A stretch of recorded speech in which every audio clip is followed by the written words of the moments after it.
आप सभी को मेरा नमस्ते। फ्रेंड्स, आज मैं इस स्पेशल इवेंट के बारे में बात करने वाला हूँ जो हम हाल ही में हो चुकी है। जैसे हम 9 महीने से वो चीज़ का इंतज़ार कर रहे थे। सुनीता विलियम्स जो स्पेस स्टेशन में अटकी हुई थी और उसको सेफली अर्थ पे लैंड किया गया। फ्रेंड्स, हम ये सोचते हैं कि हाँ, ये बहुत वहाँ से स्पेस शिप गया, उसको लेके नीचे आया। बट हम ये सोचते हैं क्या कि इसके पीछे कितना मैथमेटिक्स है, कितना साइंस है और कितने मेटिकुलस माइक्रो कैलकुलेशंस हैं, और उस चीज़ की सिवा ये पॉसिबल है ही नहीं। ये ऐसा नहीं हो सकता कि हाँ, मुझे लगता है आएगी, मुझे लगता है नहीं आएगी, मुझे लगता है मैंने ये स्पेसशिप भेजा है, आएगी तो आएगी, नहीं आएगी तो नहीं आएगी। ऐसा नहीं होता। साइंस में बहुत चीज़ें मैथमेटिकली कैलकुलेटेड होती है। तो इस चीज़ का होम्योपैथी से क्या कंसर्न है, आप सोच रहे होंगे कि होम्योपैथिक डॉक्टर क्यों बात कर रहा है इस बारे में। कि हम सोचना चाहिए, हम सब लोगों को, कि होम्योपैथिक कम्युनिटी को इस बारे में सोचना चाहिए कि जो हमारे आसपास जो भी चीज़ें हो रही है वो किस तरफ जा रही है, उसके अंदर कितना साइंटिफिक मेटिकुलसनेस आता जा रहा है, एआई आ रहा है, चैट जीपीटी है, बहुत सारी चीज़ें हैं, वो पूरा मैथमेटिकल कैलकुलेशन के बेसिस पे जा रही है। तो उसके अंदर ऐसी चीज़ें नहीं होती कि मुझे ये लगता है, मुझे वो लगता है। आपको एग्जैक्ट प्रूफ्स देने पड़ते हैं, साइंटिफिक एक्सप्लेनेशंस देने पड़ते हैं। लेकिन होम्योपैथिक कम्युनिटी में बहुत सारे डॉक्टर्स या टोटल कम्युनिटी मिसलीड हो चुकी है हनीमन्स के टीचिंग्स की। हनीमन ने जो टीचिंग्स बताई थी वो बहुत सिंपल थी, बहुत साइंटिफिक थी। एक छोटी सी हनीमन की रिसर्च के बारे में मैं बात करता हूँ। जैसे माइज़म, व्हाट इज़ माइज़म, हम आज किसको भी पूछेंगे, किसी भी डॉक्टर्स को पूछेंगे होम्योपैथिक स्पेशली, और स्टूडेंट को भी पूछेंगे, पीजीज को भी पूछेंगे, तो वो डायरेक्टली बता देंगे कि हाँ, ये इन्फ्लामेशन है, this is hypertrophy, atrophy that is साइकोसिस, डिस्ट्रक्शन मीन्स सिफिलिस। कुछ कुछ लोगों ने तो उसको सम रिलीजियस थिंग से जोड़ दिया है। किसी ने क्या राशि भविष्य बोलते उससे कनेक्ट कर लिए हैं, या बहुत सारे लोगों ने ह्यूमन बिहेवियर से कनेक्ट कर दिए हैं और उसको मेटाफोरिकली इंटरप्रेट कर रहे हैं कि क्या मास्टर हनीमन को इतनी सी बात के लिए इतना झगड़ना पड़ा था कि सोरा मीन्स इन्फ्लेमेशन और हाइपरट्रॉपी मीन्स साइकोसिस और destruction means syphilis. It is absolutely wrong. Hahnemann ने ऐसा कुछ भी नहीं बोला था। Before the discovery of actual microbiology, he discovered the miasm and he called for this miasm that is an infectious agent. What he called infectious agent. Before the allopathy, modern allopathic system never believes on him. They say that Hahnemann is wrong. So Hahnemann ने वो time में बोला था जब Robert Cox ने TB का bacteria भी discover नहीं किया था। At that time he said hypothetically that every person that getting ill, जो हम बीमार पड़ते हैं suffering from any kind of disease, so he clearly define that is two kinds of miasm, that is acute miasm and chronic miasm.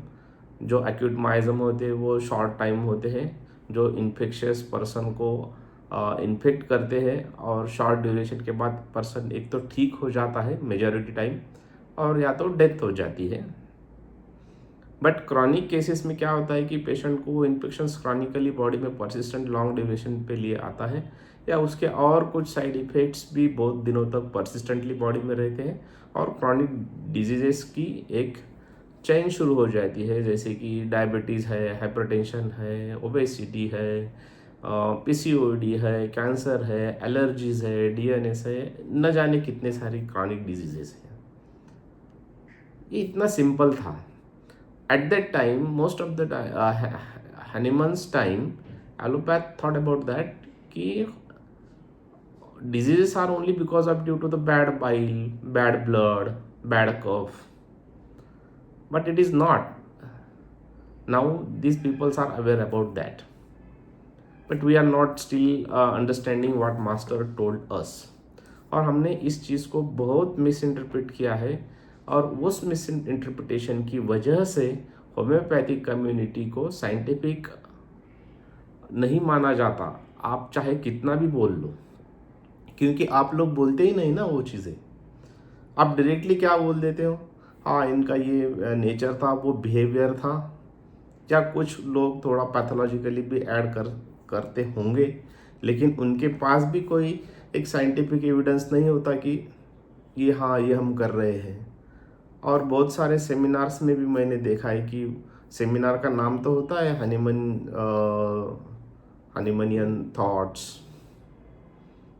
Based on हनीमनियन thoughts, या evidence based scientific homeopathy, but वहाँ जब जाता हूँ तो ऐसा कुछ भी नहीं होता। अगर होता तो ये कम्युनिटी, ये साइंटिफिक कम्युनिटी, ये जो बिजनेसमैन्स है, बिजनेस कम्युनिटी है, वो आप में इंटरेस्ट लेती। वो क्यों नहीं इंटरेस्ट ले रहे हैं? क्योंकि they don't have a firm concrete proof चाहिए उन लोगों को। We must have to the concrete proofs to prove how homeopathic works, ये कैसे काम करती है। ये चीज़ हम सब लोग भूल चुके हैं होम्योपैथी में। और उस चीज़ की वजह से क्या होता है कि होम्योपैथिक डॉक्टर्स हो, स्टूडेंट, हम किसको भी पूछेंगे तो हम वेग डिस्कशंस पे वो एंड अप हो जाती है।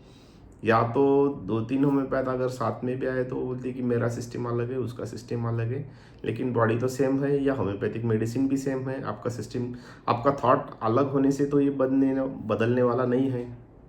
नक्सवामी का है तो नक्सवामी का रहेगी, चाहे सिस्टम तो आप कोई भी यूज़ कर लो। लेकिन ये तरीका गलत है, और ये तरीके गलत होने से होम्योपैथी में स्टैंडर्डाइजेशन की कमी आ जाती है, और most of the homeopath are not getting scientific approach to the patient, और उस वजह से उनको रिजल्ट्स आ भी जाए तो वो समझ नहीं आता है।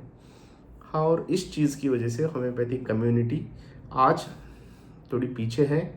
बट एक्चुअली अगर आज का हम साइंटिफिक दौर देख रहे हैं, इतने चैट जीपीटी, एआई, इतनी सारी चीज़ें फास्टली डेवलप हो रही है, उसके पीछे मेटिकुलस मैथमेटिक्स है, बहुत सारे फिजिक्स के लॉज हैं, और वो सब चीज़ें भी होम्योपैथी के लिए हेल्पफुल है। हम सब इस चीज़ों को होम्योपैथी के साथ इंक्लूड करके देखना चाहिए कि होम्योपैथी कैसे काम कर सकती है, उसको हम साइंटिफिकली कैसे प्रूफ कर सकेंगे। लोगों को रिजल्ट तो आते हैं, ऐसी बात नहीं है कि बहुत सारे होम्योपैथ रिजल्ट दे रहे हैं, उसकी बदौलत ही होम्योपैथी आज यहाँ तक आ गई है। लेकिन स्टैंडर्डाइजेशन की कमी से वो हर होम्योपैथ को इजी यूज़ करने को नहीं आ रही है, क्योंकि हर कोई रिजल्ट देता है, लेकिन हर किसी को रिजल्ट के बारे में डाउट होता है। पेशेंट को तो आप दे दें, लेकिन आपको डाउट में भी होते हो। और ये सब चीज़ें जब मैंने देखी तो पिछले 20-25, 15-20 सालों में मैंने इसके ऊपर बहुत सारा वर्क करके जब हनीमन की लिटरेचर्स, हनीमन के रिसर्च को अडॉप्ट किया, उसको रिव्यू किया, प्रेजेंट साइंटिफिक अप्रोचेस को देख के उसको यूटिलाइज करना शुरू कर दिया।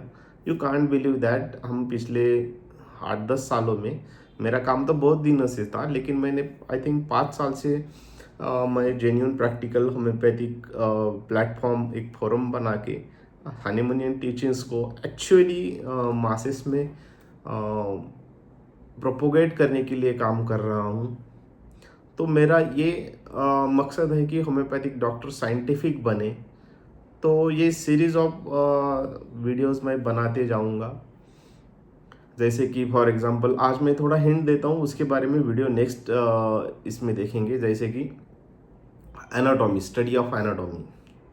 Most of the homeopath don't know how to utilize the anatomy while in practice and physiology also. So many all subjects we will discuss one by one clinically।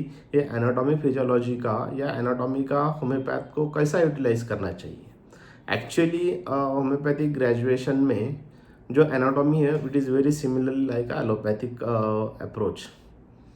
ऐसा होना भी चाहिए, वो कुछ एलोपैथिक अप्रोच से आप पढ़ा रहे तो it's not bad, but you must have to add some homeopathic approach towards understanding of anatomy. For example मैं एक आपको बता देता हूँ कि जैसे कि आपको पेशेंट का कोई मसल इंजर्ड है वो ट्रीट करना है, तो बहुत सारे स्टूडेंट्स को मसल्स ऐसे पढ़ाए जाते हैं कि ओरिजिन, इंसर्शन, है ना।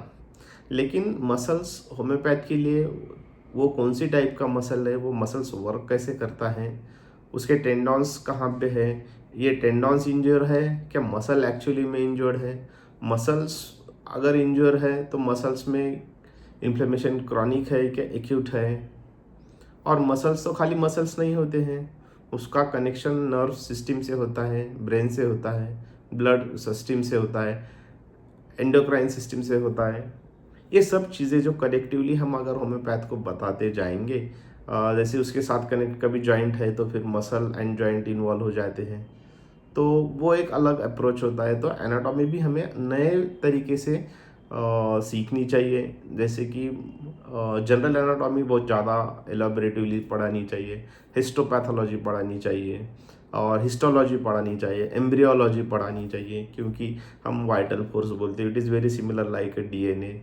सो ये सब चीज़ें मैं वन बाय वन आपको वीडियोस में डिस्कस करते जाऊंगा, और मुझे आशा है कि आप ज़्यादा से ज़्यादा सब्सक्राइब करो और ये इस वीडियो को आपके फ्रेंड्स जो जेन्युइनली होम्योपैथिक प्रैक्टिस करना चाहते हैं और होम्योपैथी को समझना चाहते हैं, वो अपने फ्रेंड्स के साथ शेयर करना शुरू करिए।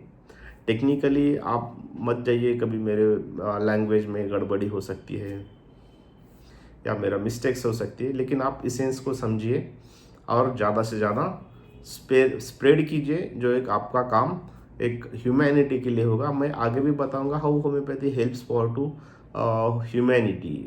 नाउ डेज जो एलोपैथिक प्रैक्टिस या एलोपैथिक सिस्टम कहाँ कहाँ फेल हो रही है, तो वो भी हम लोगों को समझना चाहिए। अकॉर्डिंगली होम्योपैथ ग्रो कैसे होने चाहिए, हनीमन की सिस्टम को कैसे अप्रोच किया जाए, वो हम वन बाय वन आने वाले वीडियोस में देखते जाएंगे। तो वीडियो देखते रहिए। धन्यवाद।